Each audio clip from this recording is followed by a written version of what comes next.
SPA's thought leadership credentials in the self-managed super fund industry are beyond question.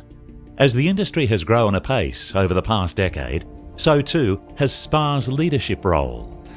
SPA is constantly working with governments, with the regulators and with other industry bodies on a range of matters from tax issues to legislative change.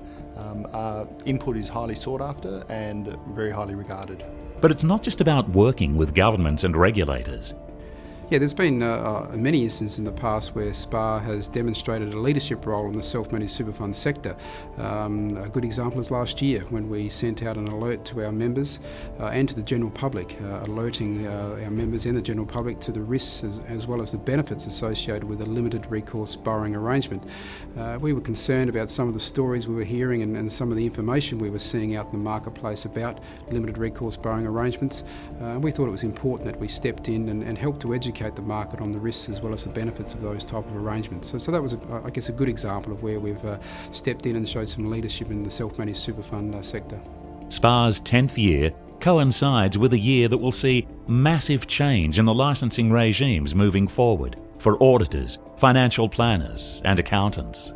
Thought leadership is required because it's a very fragmented industry, obviously being self-directed or through financial planners or through accountants, and SPA is beginning to provide an overlay which is communicating not just to the politicians and the regulators but also to the media about the issues concerning self-managed super funds, which is very important for such a fragmented industry.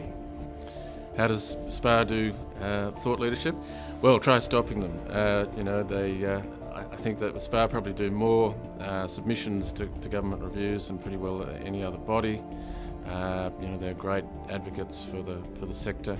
Well, SPA is actually the preeminent professional association representing the self-managed super fund sector. We've been ultimately the group behind all of the changes and helping the government and policymakers understand how important this industry is, and particularly how important it is for trustees of SMSFs to get good quality specialist advice.